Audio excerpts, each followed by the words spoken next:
I was halfway through branding a bull when I got the notification. My water bill had tripled. Not doubled, tripled. Thought it was a glitch. Maybe the water company's computer got heatstroke. But nope, the numbers were real, and the town said I'd used over 23,000 gallons last month. That's more water than a Baptist summer camp in July. Only problem? I live alone, my cattle drink from the creek, and my crops barely sip once a week.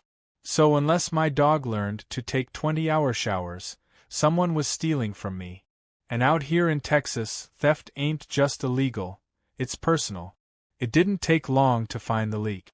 I was walking the fence line near the back pasture when I noticed a strange shimmer in the grass, like sunlight bouncing off something man-made.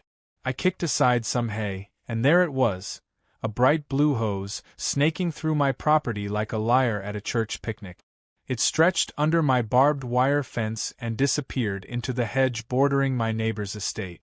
Now, when I say estate, I mean the kind of house you'd expect to find in Beverly Hills, not plopped next to a cow pasture.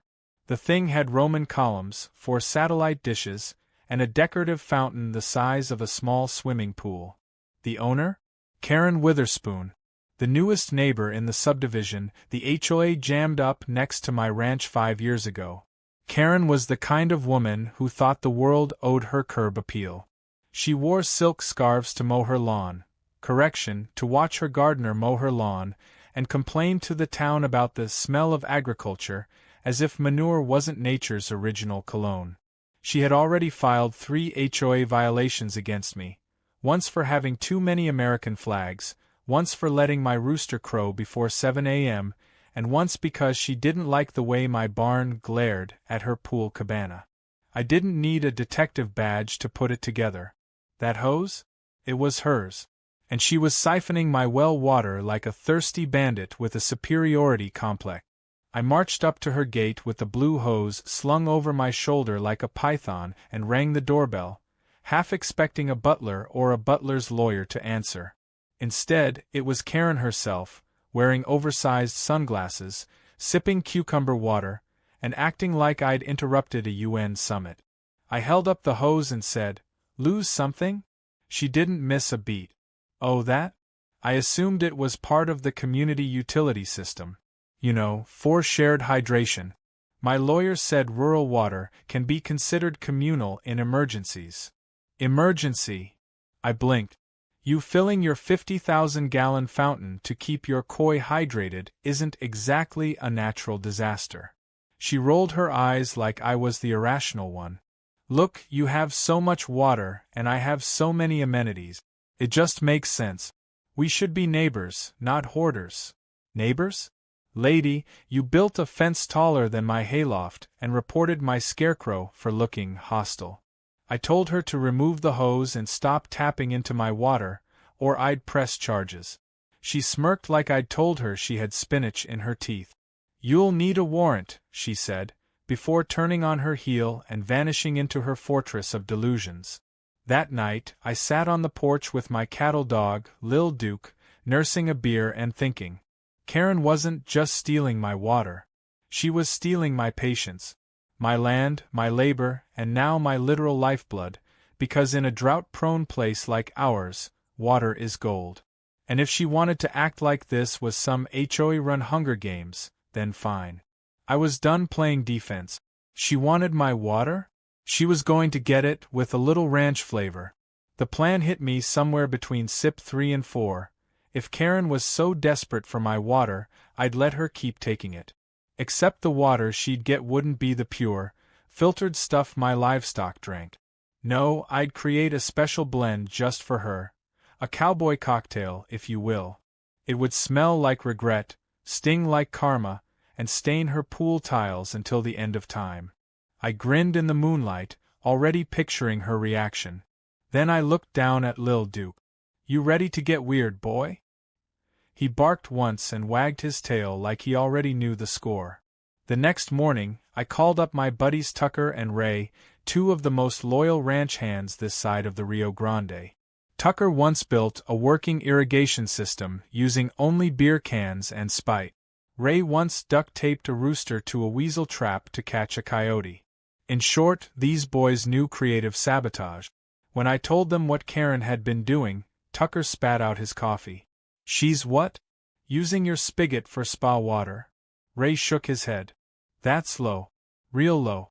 You thinking what I'm thinking?" "I'm thinking manure. I'm thinking deer blood. I'm thinking Cayenne oil."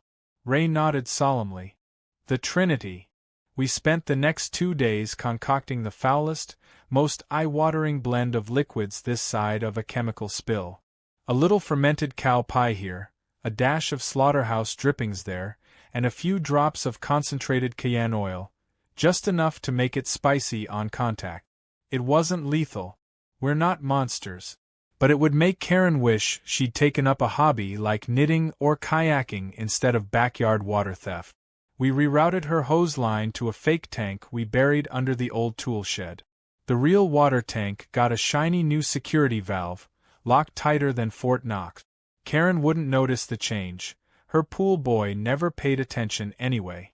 She'd keep siphoning, blissfully unaware that instead of refreshing spring water, she was pumping industrial-strength ranch revenge straight into her suburban paradise. As we stood back to admire our work, I caught a glimpse of Karen through her upstairs window, sipping something green and smug and waving her arms like she was hosting a seminar on how to ruin a neighborhood. I tipped my hat to her through the binoculars. She wanted a taste of the ranch life. She was about to get a mouthful. By sunrise the next morning, the stench leaking from our special tank was enough to make the vultures gag. We'd done it right. The cocktail was simmering like a witch's stew. Thick cow manure that had fermented in the sun for 3 days, rich with earthy fumes. Freshly collected deer blood from a friend who ran a game processing shop just outside of town. And the final touch, industrial-grade Cayenne oil, the kind used to deter wild hogs from eating through fencing. One whiff of this brew and your nose hairs curled up and moved out. But that was the point. Karen wanted ranch water? She was about to get the VIP blend. We piped the mixture straight into the same line she'd been stealing from, masking the change by using the original blue hose she thought was still siphoning clean well water. She wouldn't notice the difference until the valve opened on her end, and by then it would be too late. We even used a pressure equalizer to make sure the delivery rate stayed consistent. Ray, being the tinker he is, added a flow-triggered motion camera in case her pool boy showed up early and ruined the surprise. We wanted evidence, documentation, justice served cold, or in this case, spicy and unholy. Around noon, her gardener rolled up in a tiny electric truck and started making the rounds. We could see him from the ranch house roof where we'd parked ourselves with binoculars and a thermos of coffee like redneck snipers. He was clueless, headphones in, humming some upbeat tune as he unrolled the hose and flipped the valve. We held our breath as the line twitched and hissed, and then, there it was. The glorious brown-red sludge surged forward, crossing the threshold from petty sabotage to full-blown agricultural vengeance. Her fountain went first. You could see the bubbling crimson fluid rising through the pipes like some haunted Roman bath. The cherubs on the fountain, usually spitting a delicate trickle of water, now belched out something that looked like demonic chili. The gardener paused, pulled off his headphones, and sniffed the air. He gagged instantly and backed up, tripping over a decorative stone turtle. Then came the scream, from inside the house. Karen had apparently just turned on the spa jet. She came flying out the back door in a white robe, shrieking like she'd been attacked by hornets, her legs streaked with pink as the Cayenne hit skin.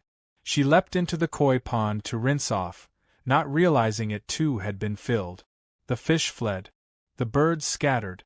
And Karen, drenched in foulness, stood in the middle of her $80,000 water feature screaming for someone to call the police, a lawyer, or both. Sheriff Dotson showed up 20 minutes later, sipping sweet tea and looking about as interested as a man watching paint dry. He was used to Karen's complaints. Last time she'd called him out, it was because she claimed a squirrel on my property was staring at her aggressively. This time, though, she had actual cause, at least in her mind. She stomped up to the patrol car, still damp and half-red from the Cayenne, holding a mason jar of the sludge like it was a murder weapon. "He poisoned me," she yelled. "This is biohazard material. I could have gone blind." Dotson looked at the jar, then at me, then back at her. "And how'd this, mixture get onto your property, ma'am?" "He's been pumping it through my emergency hydration line." "Hydration line?" he repeated slowly. "Yes. The one we use to support neighborhood landscaping efforts during drought season. It runs from his land. It's a community courtesy." Dotson turned to me with a raised brow. I pulled out my folder, the one I had prepared the night before just for this moment, and handed it over. Inside was a dated photo of the hose's original theft path, an invoice from the water company, a notarized property map, and a laminated sign I had placed right next to the fake tank. "Private water supply. Not for public use. Contents may be unsanitary. Violators assume all risk." He flipped through it like a bored history teacher, then looked up at Karen, who was panting like a wet cat and slowly turning pinker as the Cayenne continued to do its work. "Well, ma'am," he said finally, "seems like you've been stealin' water." "I was using what I was owed. He has so much." Dotson nodded, slow and patient. And now you got what you asked for. Except with a little extra." She was vibrating with fury, but what could she say? She couldn't admit to theft. Not in front of a sheriff. Not with documentation in my hand and her own HOA bylaws. Yes, I printed those too, clearly stating that private utilities could not be repurposed for community use without written consent. Which she never had. After Dotson left, chuckling all the way to his cruiser, we figured she'd lay low. But not Karen. That night, her backyard lit up like a stage. She'd organized some sort of pool cleaning emergency, complete with hazmat suits and floodlights. We watched as a team of workers drained the fountain, scrubbed tiles, and tossed buckets of red water into the street, which promptly rolled downhill and soaked her flower beds. At one point, her dog, some kind of fluffy designer breed, wandered into the mess and emerged streaked like a peppermint stick. We almost felt bad for it. But Karen wasn't finished. The next morning, every mailbox in the neighborhood had a letter with an official-looking seal. Emergency HOA Resolution 14B, Shared Hydration Easement Approval. She was trying to retroactively make her water theft legal. Tucker read the letter out loud, then used it to start the morning fire. She had crossed from petty thief to delusional dictator. We had no choice now. It wasn't just a prank war. It was Karen versus the ranch, and we were just getting started. It started with a strange buzzing near the south fence line, right where Karen's property kissed the edge of my pasture. At first, I thought it was bees or maybe a power transformer acting up, but when I got closer with Lil Duke trailing behind, I spotted the real problem. There were two guys in neon vests and cargo shorts digging a trench, right underneath the spot where Karen's siphon hose used to run. They had a small backhoe, some PVC piping, and the swagger of men who thought they were above asking questions. One of them even had a Bluetooth headset and was yelling into it like he was closing a stock deal. I didn't recognize the company logo on the truck, but something about the whole scene screamed amateur hour. I leaned on the fence and watched for a minute. One of the guys finally noticed me and waved like we were old drinking buddies. "Morning. Don't mind us, just running a utility upgrade," he shouted. "On my land," I called back. He paused, looked around, then pointed at Karen's side of the property. "We were told this area's part of the new easement." "By who?" The homeowner. Karen Witherspoon." I smiled the kind of smile that doesn't reach the eyes. "Mind if I see your permit?" He froze. His buddy kept digging, oblivious. I could see the moment he realized I wasn't just some hayseed with a ranch hat. I was the guy who could make his day real complicated. He stammered, said they had it in the truck, then jogged over to fetch it. He didn't come back. In fact, both of them packed up and rolled out faster than a fox in a henhouse. They left behind their trench, their pipe, and even a half-eaten gas station burrito. That was when I knew Karen had gone full tilt. She wasn't just stealing anymore, she was trying to install a permanent siphon system to bypass any future pranks. She thought she could out-stubborn a man whose livelihood depended on making fences that neither cows nor politicians could breach. It was bold. It was idiotic. And it was war. I gathered Tucker and Ray that afternoon, and we surveyed the damage. They brought lawn chairs, energy drinks, and a notepad labeled Operations Manual, Hogwash 2.0. This time, we weren't just going to ruin her backyard spa day. We were going to build a line of defense so ridiculous and inventive that even the nosiest HOA member wouldn't dare cross it. First, we installed motion-triggered sprinklers loaded with liquefied alpaca manure. Ray had a cousin with a llama rescue ranch and a sense of humor, so we got it cheap. Next, Tucker rigged up a few dummy cameras, blinking red lights and all, aimed directly at the trench site. Just seeing them would spook anyone who tried sneaking around. And for the final touch, I had Lil Duke mark the entire perimeter. That dog had a bladder like a camel and a nose for mischief. The whole place smelled like a barn rave by sundown. Sure enough, 2 nights later, the motion alert went off. I checked the feed and saw shadows creeping along the fence line. Tucker and Ray were already halfway into their boots when I threw open the back door. We watched live as 2 men in tool belts, likely Karen's new plumbing crew, tiptoed toward the trench. They didn't see the sensors. They didn't smell the warning signs. But when that first sprinkler erupted and hosed them down in fermented alpaca vengeance, they screamed like they'd been hit with napalm. One of them slipped, fell straight into the half-dug ditch, and came up with what I can only describe as swamp beard. The other ran headfirst into a dummy camera post and knocked himself flat. They scrambled back to the fence, leaving behind their tools, their pride, and at least 1 boot. The next morning, Sheriff Dotson showed up again, this time unannounced, leaning on his cruiser with a donut and a look that said, "This is getting good." "So, Karen filed a trespassing report," he said casually. "Trespassing?" I asked. "On my own property? Apparently you've installed military-grade deterrents, and now she wants to file harassment charges." "You mean the sprinklers?" He shrugged. "I saw the footage. They got what they earned." He took a bite of his donut and nodded toward the trench. "You want me to press charges on your end?" "Not yet," I said. "Let her keep digging. I've got something better planned." And I did. Because the next part wasn't just about stopping Karen. It was about ending the whole charade in a way that would humiliate her into silence, or at least into staying the hell off my water lines. Karen's next move was what really pushed it over the edge. She made a video. Not just any video, an overproduced, overly dramatic, piano music-backed social media rant where she stood in front of her fouled fountain and accused me of environmental sabotage, hate crimes, water terrorism, and something about endangering koi fish mental health. She cried on camera. Real tears, or maybe saline drop. Said I was a rural tyrant who was weaponizing agriculture. She posted it to TikTok, Facebook, and YouTube within the hour. Claimed it was all about justice and neighborhood unity.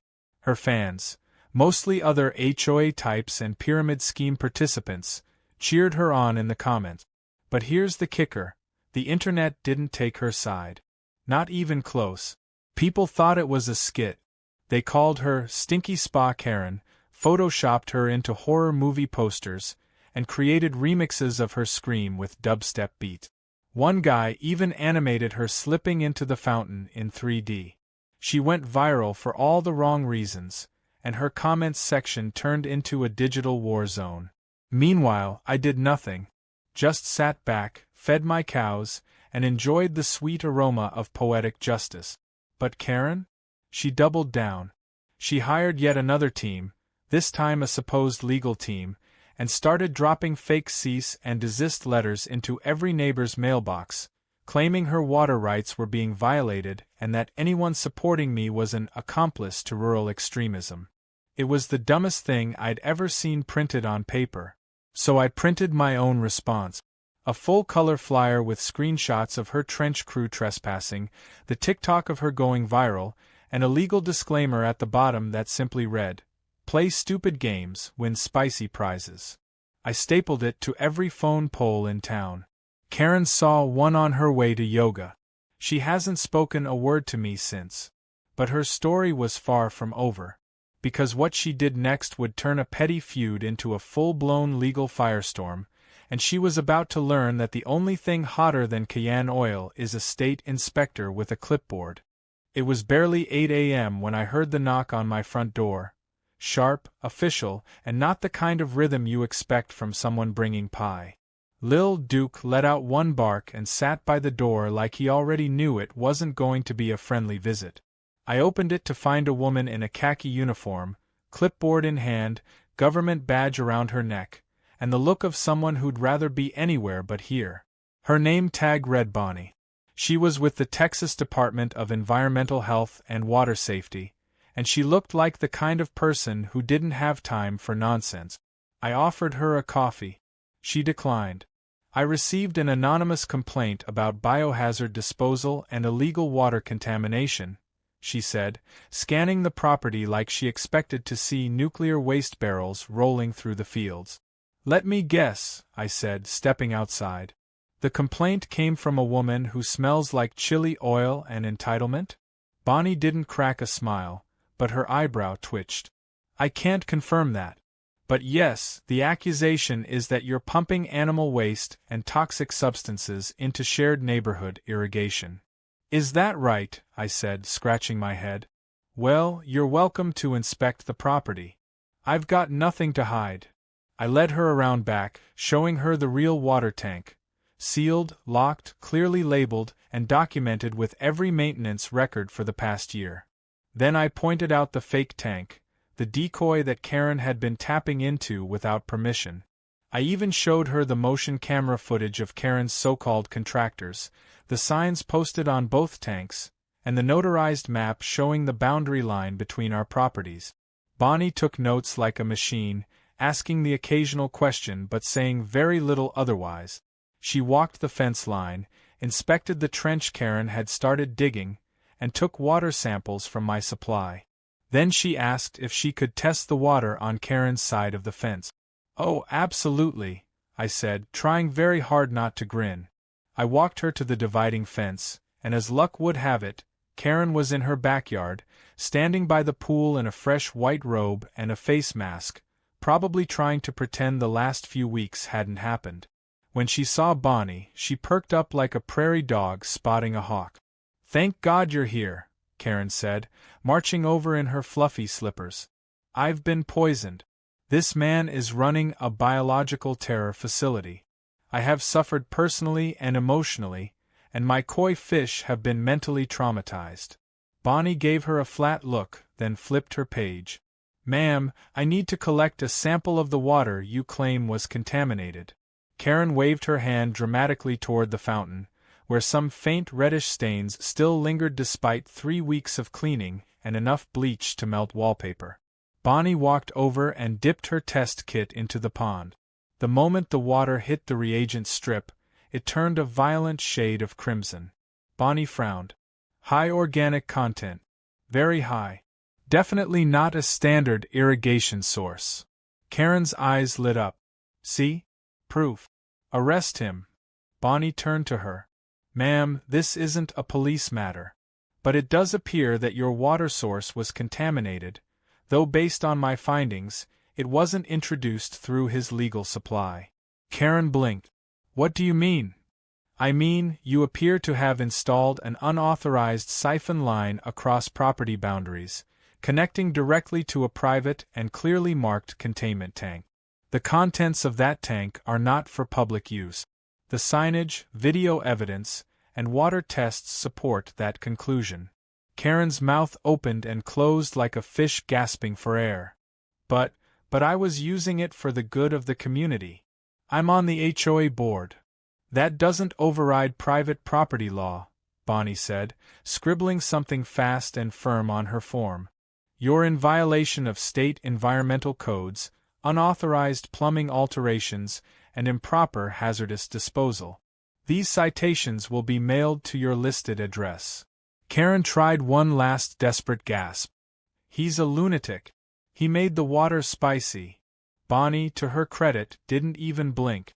Cayenne oil is a common non-lethal wildlife repellent, not listed as hazardous. And again, you accessed it without permission. Your issue is not with the tank's content. It's with your own trespassing. That might have been the first time Karen had ever been told, in official terms, that she had absolutely no leg to stand on. Her eyes welled up, not in fear but in sheer frustration. She looked at me with venom. This isn't over. Bonnie handed me a copy of her preliminary findings and nodded once. If she files another complaint, just forward it to my department. And if she escalates, we'll involve civil court. I appreciate your time, I said, genuinely meaning it. She walked back to her car, unfazed by Karen's sputtering rage.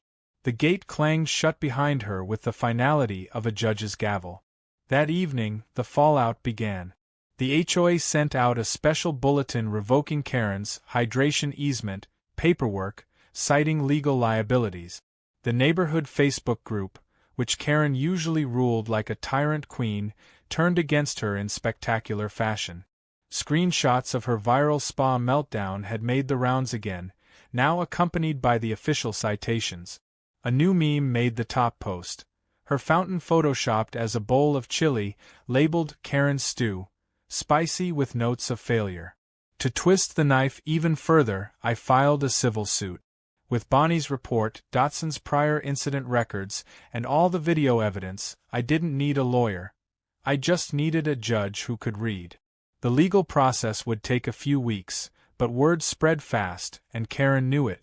Her weekly yoga brunches disappeared. Her wine and cheese nights went dry. Even her little HOA posse stopped responding to her emails. But Karen, as always, wasn't one to go down quiet.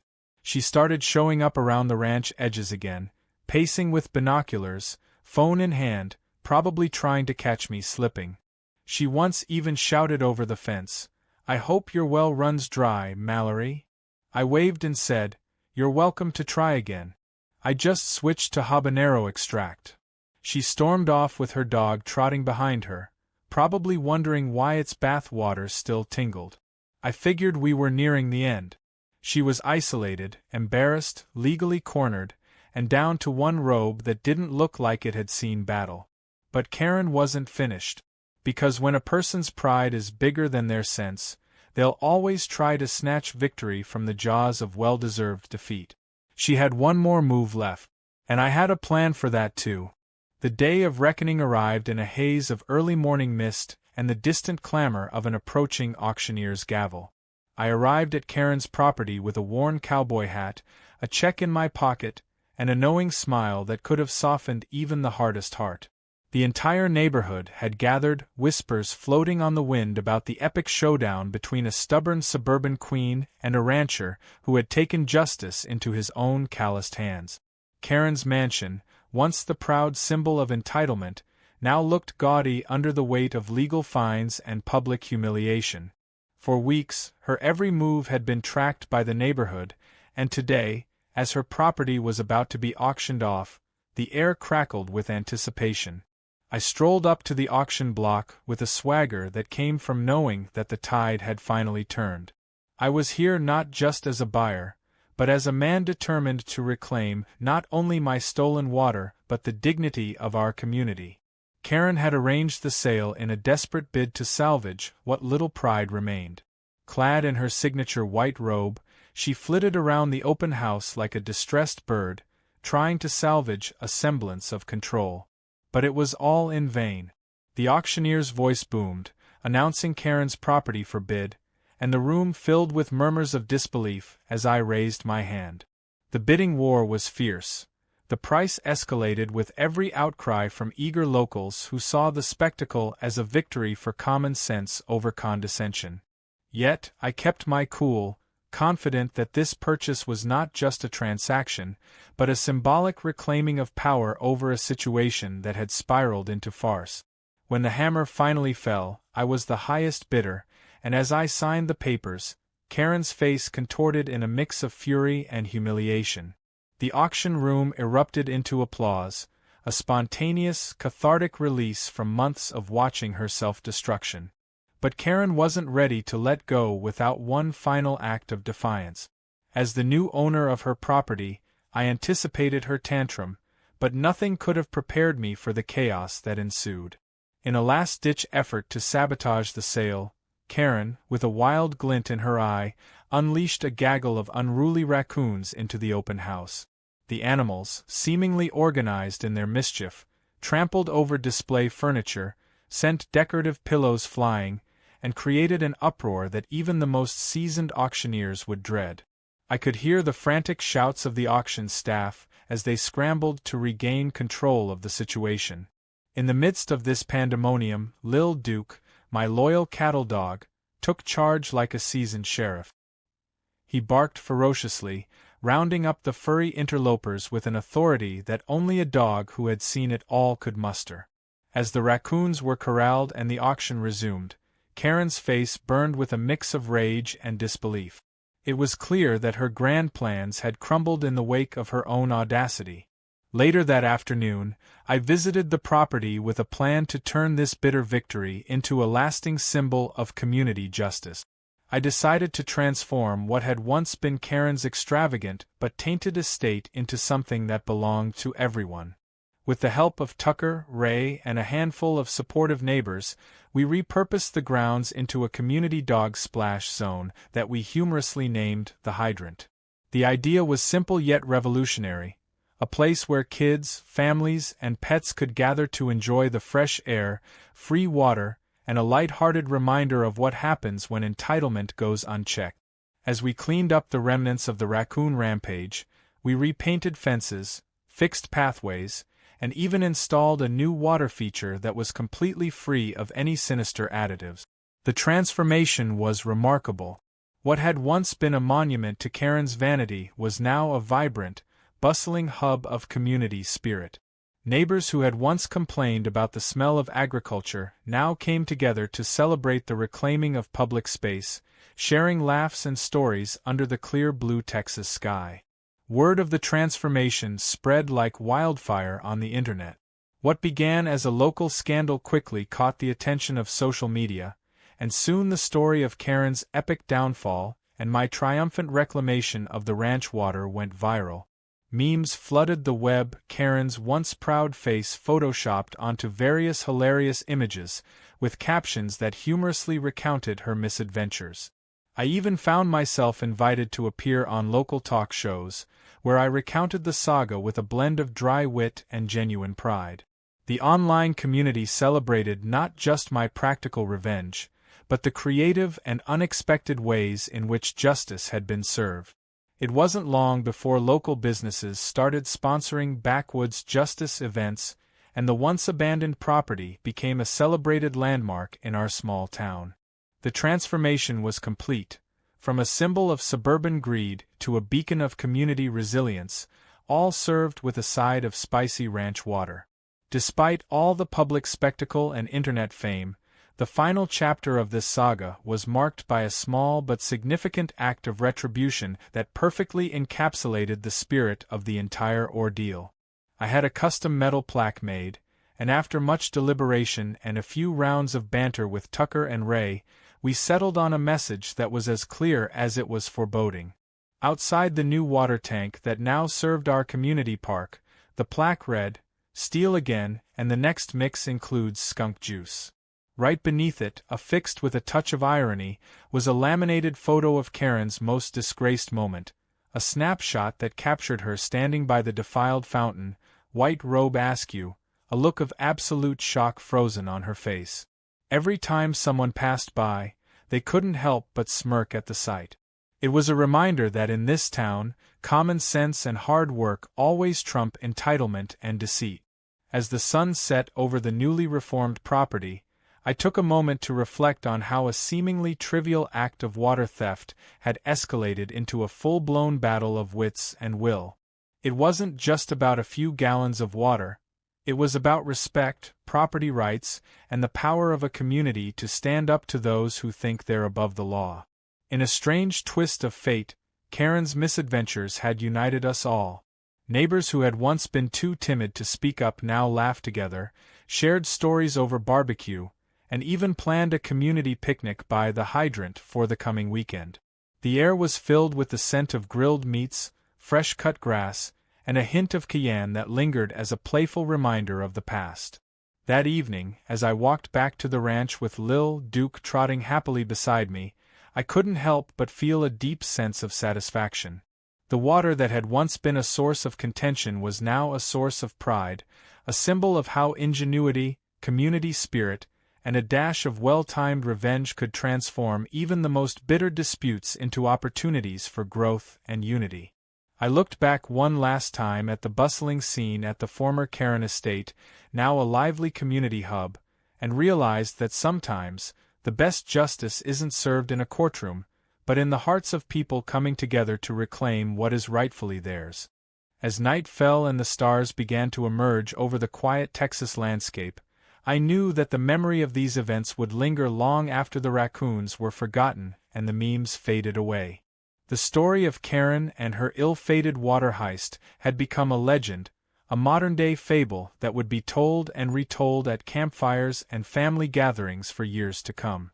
And somewhere in the distance, a faint sound of laughter echoed across the fields, mingling with the gentle murmur of the wind and the soft patter of water in our new community park. The saga had reached its conclusion, but its impact was only just beginning.